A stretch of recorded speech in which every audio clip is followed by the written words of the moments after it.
What is going on, YouTube? Welcome back. It is Drew, and I had a thought today, and I really wanted to kind of share this advice or these words of wisdom, and it surrounds your school email. And so when I talk about your school email, I'm really talking about that email account that is assigned to you by the school. So it's usually the first name, last name at schoolname.edu. So a lot of students that I work with kind of ignore this. They don't really use it and they don't really read their emails, and I want to kind of share with you why that is a very big mistake. So first and foremost, that school email is the official, that's where you will receive the official correspondence from the school you are attending. And the reason they do this is because they know that this is an email account that is specifically designated for you, so it provides an extra layer of privacy and protection when it comes to talking about sensitive topics like personal information. You may not have that security or that protection when it's being sent to the personal email that you've been using before you applied to the school.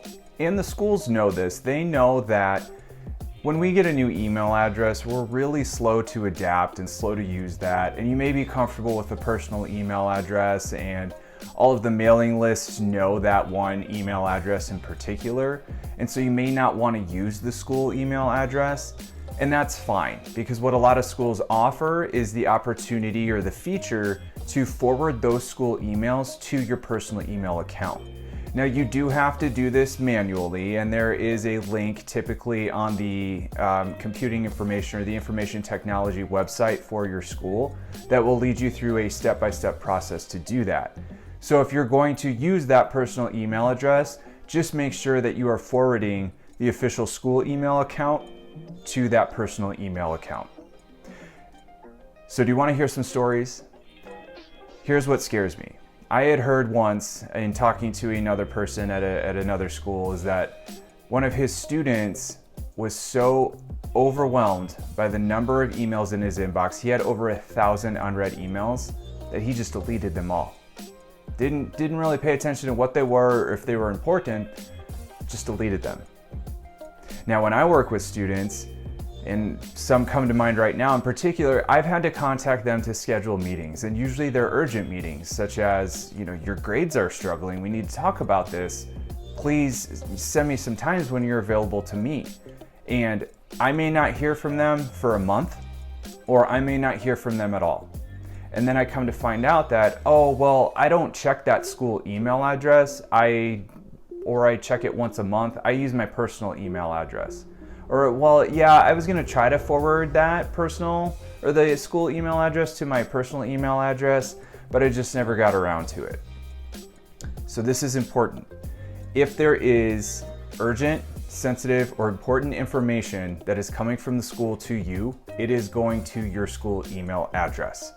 So this could be an advisor talking about class registration. It could be one of your instructors talking about your grade, or it could be the school itself talking about your financial aid. And it is going straight to that school email account because it is official correspondence and it is more secure. So make sure you are checking that. And I do understand the 1,000 emails isn't really an exaggeration. I am sure students are receiving much more than that on some occasions.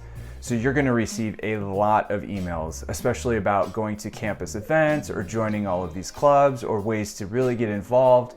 And some of these emails that relate to your academics or important to-do items for your student account could kind of get lost in the mix. So I would advise you, here's my ideal. First, use the official school email address and constantly scan it daily for important emails. The sooner you can get back to some of these people, the better. And I can tell you, being on the staff side, when I hear back from students right away, it makes my job much easier. And if you don't want to use that school email address, then make sure it is forwarded to your personal email address so you are at least getting the correspondence from the school. And just do your best in trying to manage the flow of the emails. Don't tune them out, because there are important emails in there, and there are some very time-sensitive emails in there as well. And also, please remember, this is the school's preferred method of contact for you. So they may send you a letter in the mail, and they may call you, but if they really want to send you a document fast, or if they need to get in touch with you fast, they will email you. So keep that in mind when you feel like not checking your email. So if you want to learn more about navigating the college experience and discovering new perspectives from college, then I encourage you to subscribe to this channel. I like to and I strive to provide useful information to you because there is so much to know and there's so much to learn about being a college student and everything that comes with that. And there may not always be someone to tell you those things. So if there is something you do want to know about, let me know in the comments, and I will see you in the next one.